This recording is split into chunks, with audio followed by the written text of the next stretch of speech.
You're listening to the Fed and Fearless podcast. In part one of this two-part episode series, I'm teaming up with my team integrator, Jen Zucconi, to share with you the 8 most important things we focused on as a business to take our 2 most recent launches to multi-6 figures of revenue. So stay tuned.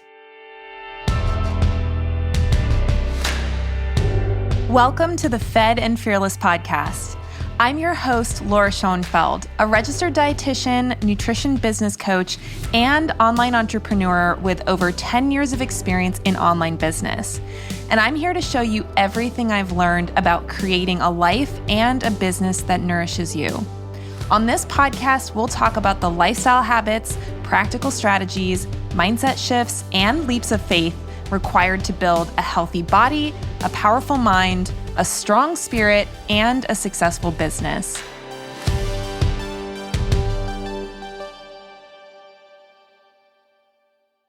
Hey everyone, welcome back to the Fed and Fearless podcast. I'm your host, Laura Schoenfeld, and I have a very special co-host with me today, I was going to say Miss, but I was like, I should probably call you Mrs. Jen Zucconi, who is the integrator for our business, former client, and someone that I've spent a lot of time with virtually over the last year or so. So I'm very excited to have you on the show as your first team member appearance. Yes. I'm so excited to be here. And what Jen and I are going to talk about today is really giving you a sneak peek behind the curtain of our last 3 6 and multi-6-figure launches of our Nutrition Business Accelerator program. When I was creating the NBA program, I feel like I always knew that it would be possible to have a 6 or multi-6-figure launch, but I had never actually accomplished it because, and you'll learn today the things that were necessary to be done that I maybe didn't do as well as I could have for previous launches.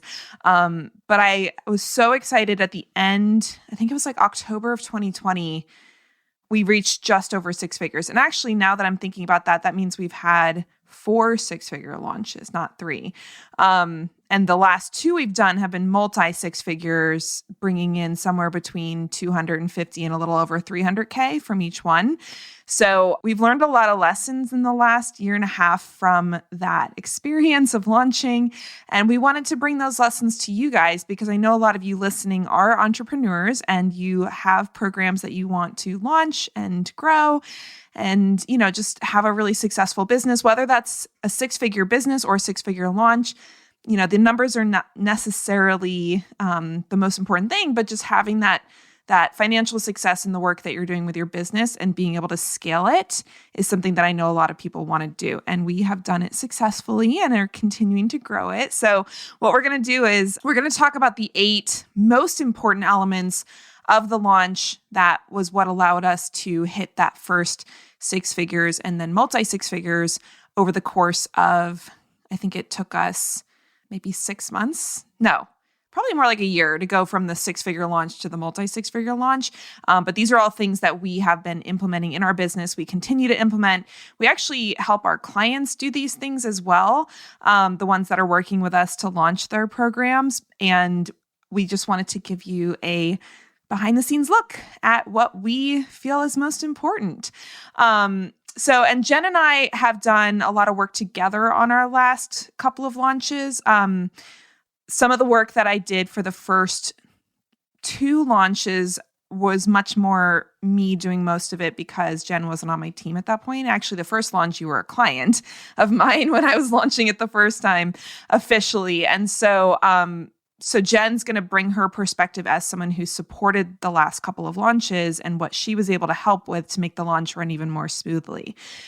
So all of that said, the first of the 8 things that were the most important for us to really get clear and execute on in our launch was nailing the offer. And I think this one can be something that's a little like, oh yeah, duh. Like people kind of are like, oh, of course that's part of it. But I think sometimes people don't realize how challenging this can be. And I learned a lot about nailing the offer from my lack of success launching my Fed and Fearless program to a colder audience. And you guys, I forget what episode it is. We'll have to check and add it to the show notes, but we have a whole episode on the lessons I learned from that quote unquote failed launch. It was a launch where I basically barely made back the amount of money I'd spent on ads. So $0 of revenue essentially on that one. And so that was a really important experience that I had for the work I do now, because now I realize how important these things are. And so with nailing the offer, the thing that I found with the Fed and Fearless program is that I didn't really have a clear problem that I was solving. And that is one of the most important parts of a good offer. I was trying to help too many people with too many different things. I was trying to be like I will be your everything and anything you need in your health type of person in that program. And while that was okay for the couple of times I launched it to my warm audience who already knew me, a lot of them had already worked with me, so they trusted me. It worked okay when I launched it to them, but when I launched it to people that didn't really know me, it totally bombed. So when it comes to nailing the offer, this is something we help our MBA students with a ton because it is something that's so challenging. And for me, I really feel like identifying the core problem that your offer solves and the results that you help people get and making that as clear and specific as possible is one of the most important things you have to do. And none of the other steps we're going to talk about today actually will work if you haven't nailed your offer. So do you have any thoughts about that, Jen?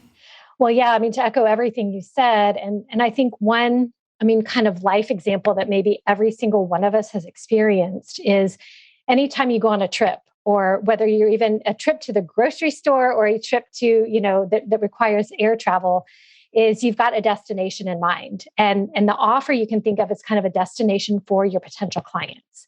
And if you don't have that destination set, and you get into either a sales conversation or trying to create any kind of marketing material, be it a sales page or even just a post, you're not sure where you're going.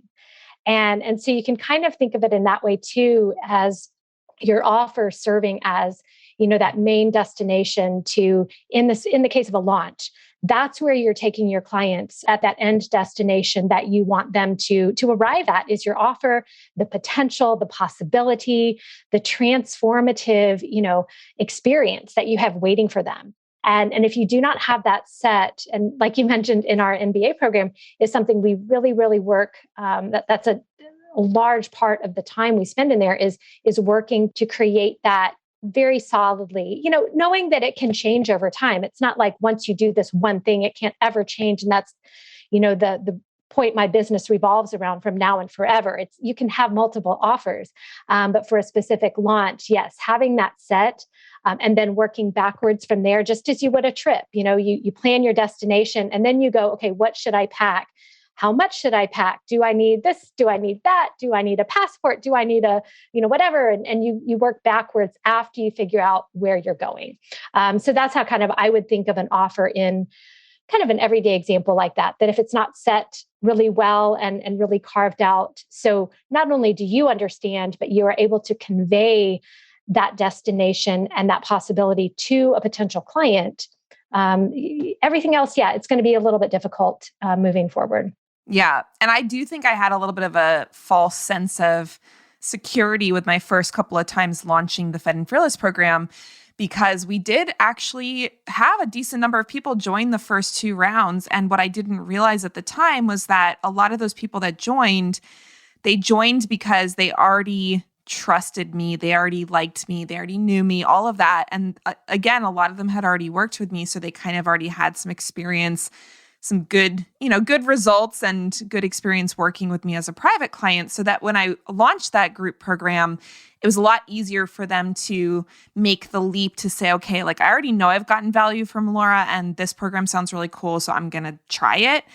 So then, I was like, oh, great, this is working great. And it was that like belief that, oh, this is exactly what it needs to be and there's nothing wrong with it. And I didn't realize that there was a big missing piece of the offer when I went to go launch it to a broader audience. That wasn't just the people who already knew me. And I feel like a lot of people get stuck with the offer piece. They think so much about the deliverables, like how many calls is it going to be? How long is it going to go? What's the format? All of that. What's the price? And those are all part of an offer for sure. But I think it's really easy to get caught up in all of that decision making and completely blow past the foundations of what am I actually offering here? Because really the deliverables are not really that important. They're important. They're not completely irrelevant, but most people are not going to pay you just to get calls with you, right? Like if you're not actually solving a problem for them, most people don't want to pay to just hang out, right? So they're not just spending money because you're awesome. They want a result as part of what they're investing in. And unfortunately, I think a lot of people either skip this part or they don't spend enough time really thinking through it and getting super, super clear on what their audience already wants. That's another thing I could probably do a whole episode on, is the difference between selling something that you want and a problem you want to solve versus selling a solution to a problem that people already want solved. That's a huge distinction that I think a lot of people miss too. But spending adequate time really nailing that offer is something that if you're going to launch, whether it's a one-on-one program or a group program, just like it really doesn't matter. Just being able to put that out there in front of people who are looking for a solution to the problem that they have, that clarity is something that has to be there for you to be able to sell it in a more effective way.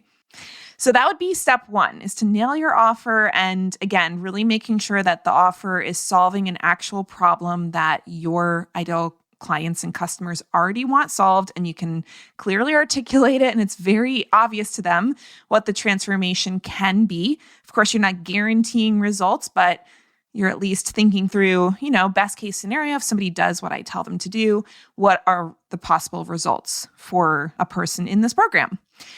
So the second thing that I think, again, people tend to skip or rush through, or maybe don't really understand I don't want to say complexity, but like the importance of maybe, is prepping in advance and getting into that sweet spot of doing enough prep to actually have a smooth launch and not feel like you're scrambling and, running behind, but also not spending so much time prepping that you're actually really just using that as an excuse to delay, right? Because I think we see that in our clients that are deciding on their launches. Like we're working with a lot of people in our Nutrition Business Accelerator Next Level program, which is the program we do for our NBA alumni after they've gone through the NBA program. And we see this where people want to have enough time to do good work. And we totally agree with that. I don't want somebody trying to whip a launch together in a week and then it not working because they didn't have enough time to really focus on these 8 steps that we're talking about today. But I also find that a lot of them, they'll put it off because they think they need all this time and they maybe have a little fear that's holding them back from nailing the date and everything. And so one of the things we really emphasize with our clients that are launching is to get that sweet spot of adequate prep time to do these steps that we're talking about, but also not putting it off so far in advance that you're really just delaying something that you could be doing sooner. So we typically, for our launches, are preparing at least 3 months in advance at this point. We are in a situation where our launches are starting to get a little bit more rinse and repeaty, which basically means a lot of the stuff is already created from a copy perspective and, the launch messaging and everything, which a lot of times that is the hardest part of the prep period. And so a lot of times we're just replicating website pages and emails and that kind of thing. So we don't have to create everything from scratch. But even all that said, we are still, when we're deciding on a launch date, we're still giving ourselves at least 8 to 12 weeks of prep time to be executing the different pieces that need to be created. So typically what we're doing is working backwards from a start date of our next program. So like, for example, our last round of the NBA started in February. I think it was like February 17th or something. I don't remember the exact date. I believe we started prepping for that launch somewhere in like November, December of the previous year. And that's something that gives us adequate time to put together I hate to call it a to-do list because I don't really love the idea of a to-do list, but it's kind of like an execution list. Like there are things that need to be created for each launch and we need to know what things need to be created in what order and what the priorities are and what we need to be spending our time on. And we always work backwards from the date we want to start the program to make sure that we've given ourselves enough of a timeline. And then we actually go and calendar in not only the big picture events, so start date of the program, days that we're doing our launch, which the last two we've done a 3-day live launch, the dates that, the enrollment period is, all of the different dates that are the big heavy hitter dates, of course, go into our calendar. But we actually, as a team, go in and calendar even the tasks that need to get done and give ourselves deadlines for individual items that need to be executed. And sometimes well in advance. Like there's things that I have that are due 4 weeks, 6 weeks ahead of the actual open cart period. And we use that as a way to make sure that we're getting things done in a timely manner without scrambling or without forgetting things or without trying to cram too many things into one short period of time, because we have a small team. I'm maybe the only person that works full time. And even then I'm like, I don't really think I work full time anymore. And so we don't have endless amounts of time to be spending the couple of weeks before a launch to whip stuff out. So we like to give ourselves plenty of time to get these things done so we're not stressing about things. And Jen, you were pretty involved in, because Jen was like training to be a launch manager during our last launch. So I know you were pretty involved in the process of making sure all the things were getting done. So do you have any anything to share about your experience as more of the launch manager? Yeah, I think, of course, everything you said is definitely what you want to take into consideration and kind of that whole working backward. There's so much about a launch that you go backwards. You start with the end and then work backwards. And that's very much how you have to do the calendaring. Again, beginning with that end destination and then pulling back.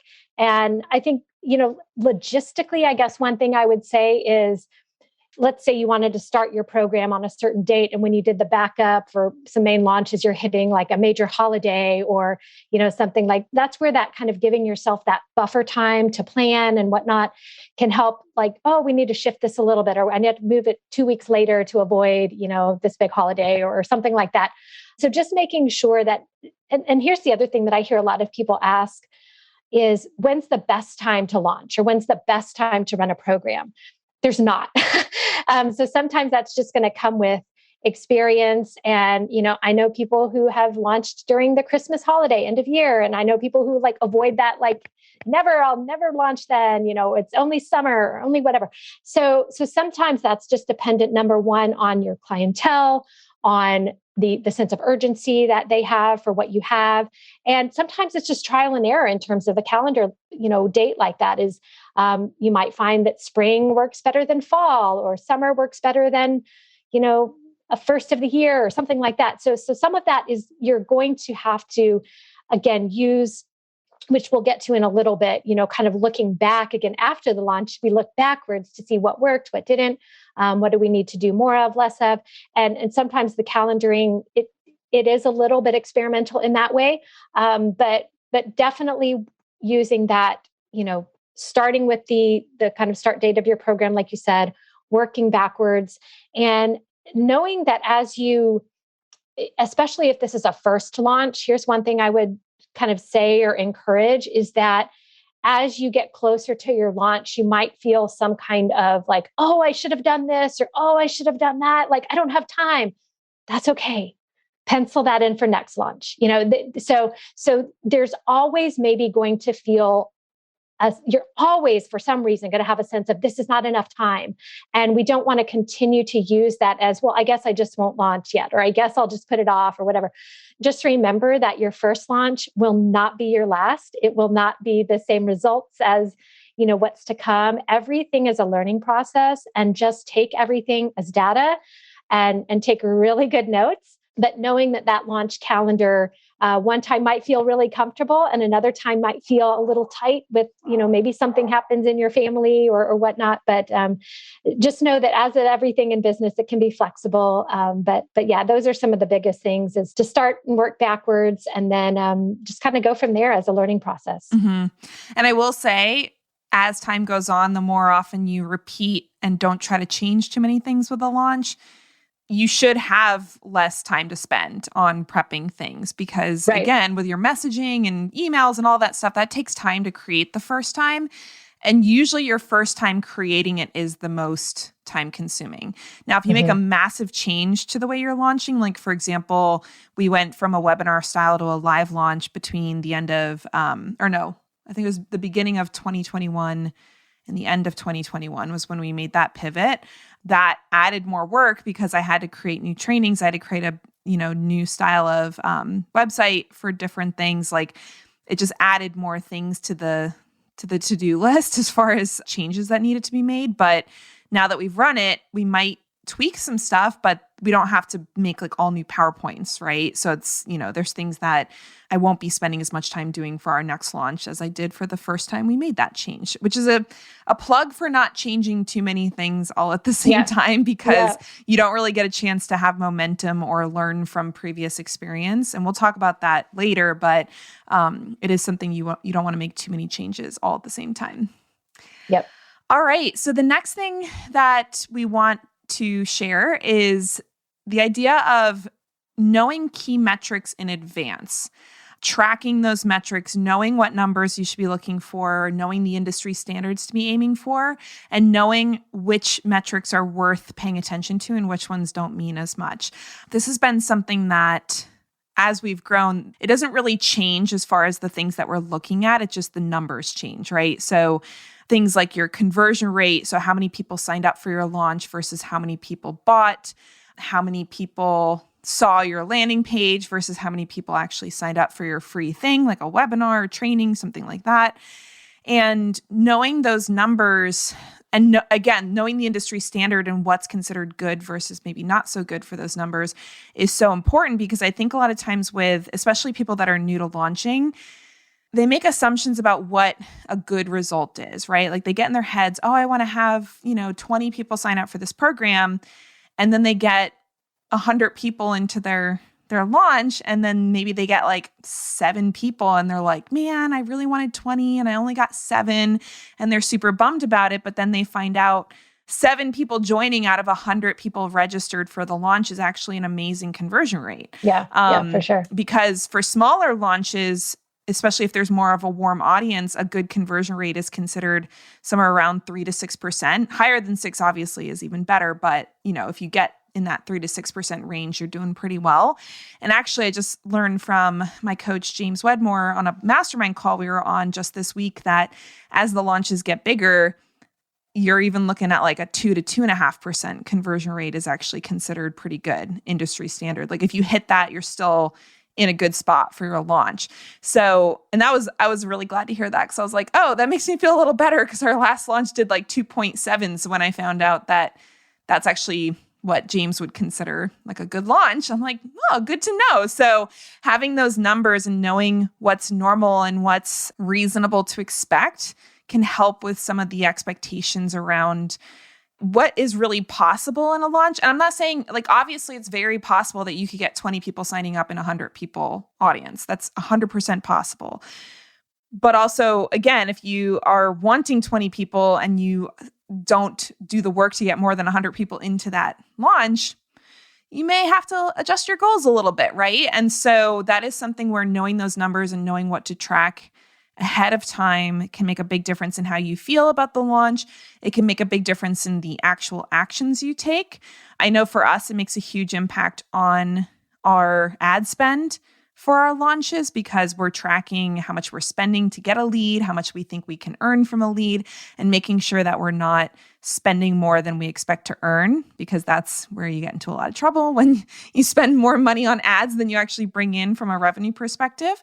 But these are all numbers that we look at during the launch, and we know to track, and we know even what goals to set for different numbers. Like if I want to get 50 people into the NBA program, I know I probably want to aim for somewhere around like, between 1,000 and 2,000 leads for that launch.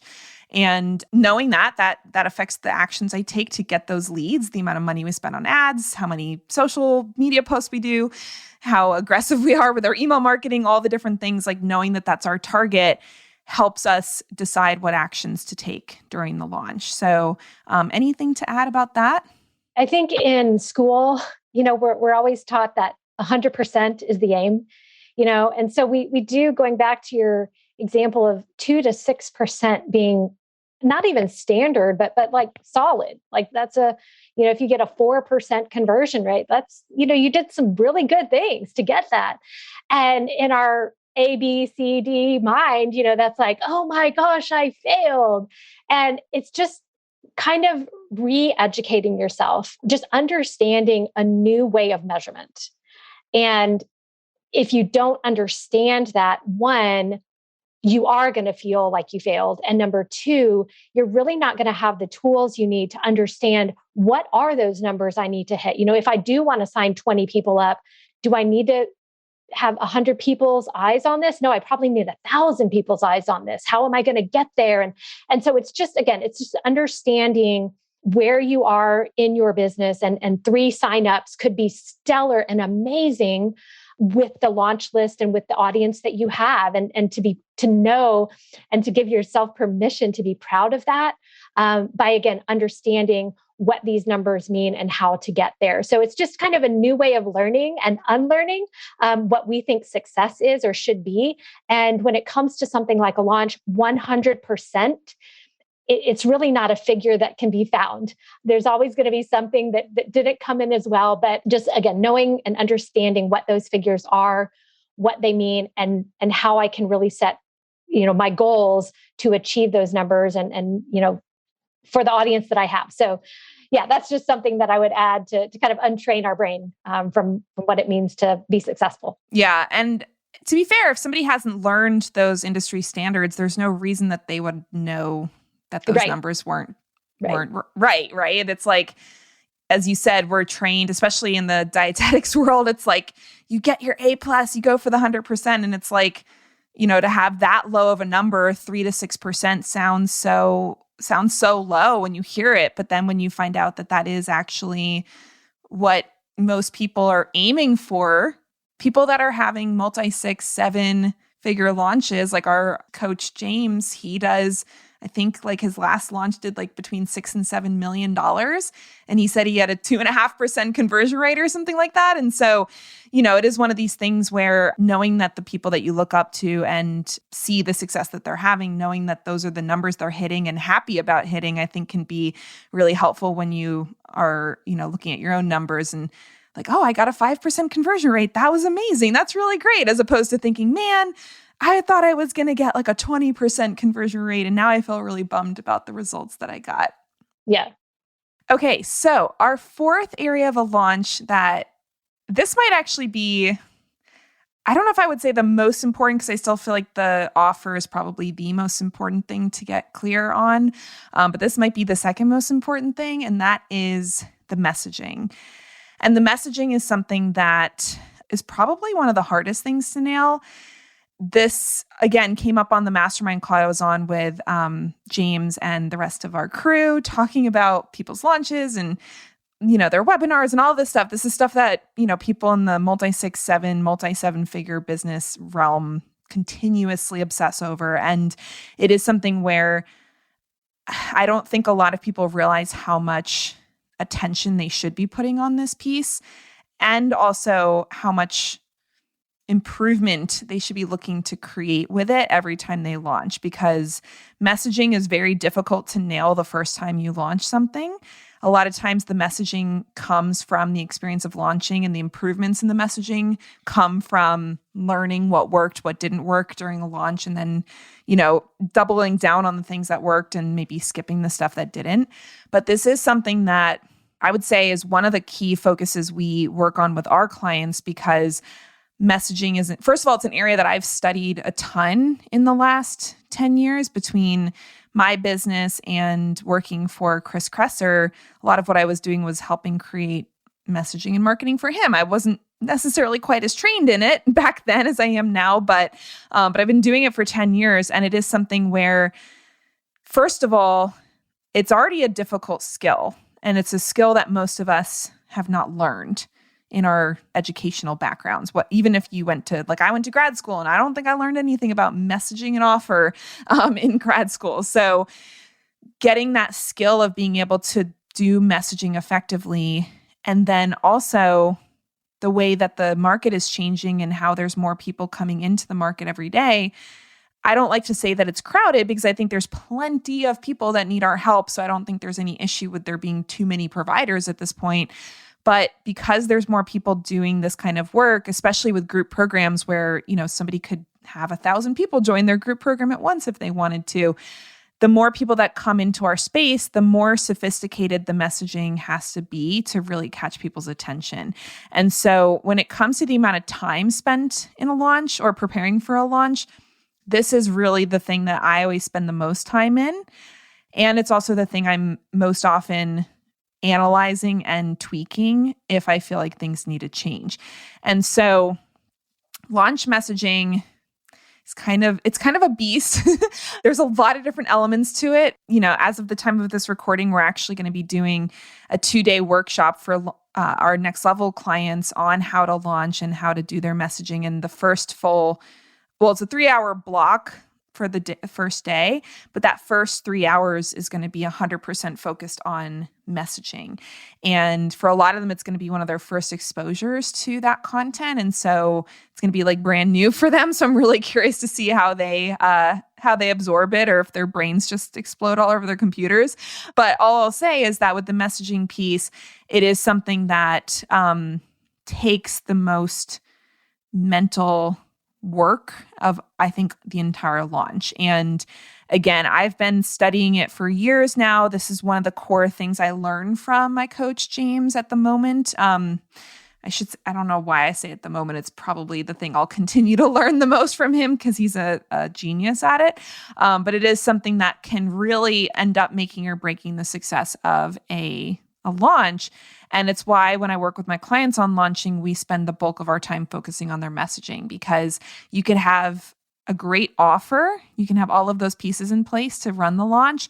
But if you're not able to clearly articulate the offer and why it's going to be something that is worth investing money in to solve the problem of your ideal client, it doesn't really matter how great the offer is. A lot of times people will struggle to see the value. And so, I'm not going to teach on this in this podcast because honestly, again, it's a 3-hour topic I'm scratching the surface of with my next level crew next week. But one of the things that has made the biggest difference in our messaging is getting really clear on something called a domino belief. And the domino belief is something that I learned from James Wedmore. It's something that he teaches inside of he has a free training called Your First 100 Leads, and it's something he goes into more detail on inside of his Business by Design program. But having that really clear domino belief, which is basically making the case for the way that you solve the problem being the best option for your ideal client to get the transformation that they want, having that domino belief established and really nailed and created in an effective way is one of the, if not the most important parts of your messaging, because just like your offer informs the entire promotional strategy, your domino belief informs your entire messaging strategy. And so if we can really nail that, then everything else in your messaging strategy can then flow from that domino belief. So I know a lot of the messaging work has been on really my plate, because as the business owner, something Jen and I were talking about before we hit record is like knowing what kind of stuff needs to be your work, your role as a business owner versus things that you can hire out, pass off, that kind of thing. And I'm not saying I can't get help with messaging, because actually Jen's at a place in our business now where she can help a ton with the messaging and I run stuff by her. But you're not going to be able to hire out messaging creation to a contractor, to some other kind of expert, or even your own team if they haven't been in the business long enough to really get your message and get your the way that you work with your clients. And I will say, like, even if they get it, you probably had to have come up with it in the first place for them to get it, right? Like, you're not going to give an assistant or a team member the job of coming up with your domino belief. So this is something that you as the business owner are responsible for, and it should be the thing you are spending the most amount of your time on preparing for a launch to really get the results that you want. So any thoughts about that, Jen? Well, that's exactly one thing I was going to add is, we tend to hear a lot, this is the first place people want to hire out because it's hard. And I would definitely discourage that right from the start, especially if you haven't had some practice in seeing even what doesn't work in terms of messaging, but learning how to find your own voice with that. It's a different style of writing. But then also, I would probably put this in the top three of if you want to invest in yourself in any kind of personal development, growth, and whatnot for your business, it would be to learn some skills and learn some really sales focused marketing copywriting skills as a business owner. And then once you develop that, okay, maybe that's not your gift and it's not where you want or need to spend your time. At that point, you can begin bringing someone else on or grooming a hire that you've had for a while to begin to take that part over, or at least have a lot of influence over that part, to where maybe they're writing and then you're just reviewing and tweaking and polishing before it's off. But I would definitely say that this would be one of those areas, if you're not really solid here or confident in what you've got, that this would be a place to develop a little bit more and to really just know. Because if you go back to that kind of example I gave of using the offer as your destination of, in a journey or a trip, your messaging is kind of the detailed map of how to get there. And it really shows your clients kind of where to go, why you need to go this way. Hey, avoid this way. If you think of your copy as kind of the route, the journey that leads your clients right to your offer, imagine going on a trip to somewhere you don't really know where it is without any kind of directional assistance. It's impossible. You're not going to get there. Or if you do, it's going to take you so much longer and you're going to have so much more frustration along the way. So it's that important. I'd probably say, number 2 under the offer is your messaging, your copy, your how you're speaking to your clients. So it's definitely something that personally, I would say you want to develop before just, I just want to hire this out because I don't know how to do it or like it, but you got to get your feet wet a little bit. I mean, I would even say it even goes beyond just getting your feet wet. This is the area of my business that I spend the most money in education, always. And I think I'm pretty good at this. Like I'm not, the best in the world of all the people that are doing it, but I think I'm pretty good. I think I'm definitely in like the top 10% of skill level for this. And it's still something that I know I can always learn more about. And it's also something that I know is there's always new things to learn with the way that the world is changing. So ultimately, like of all the things I've invested in learning messaging and copywriting or copy creation, because it's, sometimes it's verbal copy that you're doing, that has really been the thing I've spent the most money learning. And I think it's had the most impact on the ability for us to grow the business. And usually if I'm getting help with it, it's not because, I'm just not that good at it, I need somebody to do it for me. It's more, maybe somebody else has a good idea. Like that's one of the reasons I run it by you, is because I'm like, maybe Jen has an idea about this that I'm not seeing, or it could give a different angle. Or if I'm hiring help, I'm still going in and looking at what they wrote and making sure it's up to the standards that I would want it to be. So you can't really do that if you don't know what good copy looks like. And so, I think it is something that takes years of learning and practice to really get great at. But I don't think there's ever a point where you're like, yeah, I'm really good at this and I don't need any more support and I could, I don't need to learn anymore. So it is one of the areas of business that I don't see myself ever just being like, I know everything I need to know about messaging and that's it, because it really does have the biggest impact. Hey, so Jen and I had so much to share about these 8 different areas of our launch that really made the difference for us to be able to bring in 6 figures that we actually had to break this episode up into 2 parts. So what we're going to do is next week publish the final 3 areas of our launch that we focused on to allow us to take our most recent launches to $250,000 to $300,000 in revenue. So you're going to really want to make sure you tune in for this, especially if you listen to this episode, which I assume you did since you're listening to me now. And we're going to wrap it up and explain how you can get the same kind of results in your business using the resources that we use to make it happen. So don't miss out. It's coming next week. I look forward to seeing you there. Hey there, Laura here again. Are you a health or nutrition entrepreneur who wants to start or grow an online business? And are you feeling stuck, frustrated, or even downright scared to take the next step towards your dreams of entrepreneurship? Trust me when I say that I've been there before and that you are not alone. I've been running my own online business since 2014, and I started my website and blog just about 10 years ago. And over the past decade, I've learned a lot and made a lot of mistakes when it came to creating the multi-6-figure business I now run today. And if there's one thing I've learned since starting my business, it's that you don't have to figure out how to transform your knowledge, expertise, and passion into profitable online courses, digital products, and memberships on your own. Contrary to popular belief, becoming an in-demand expert in your business isn't about being egotistical or selfish. It's about having a deep commitment and a burning desire to help others.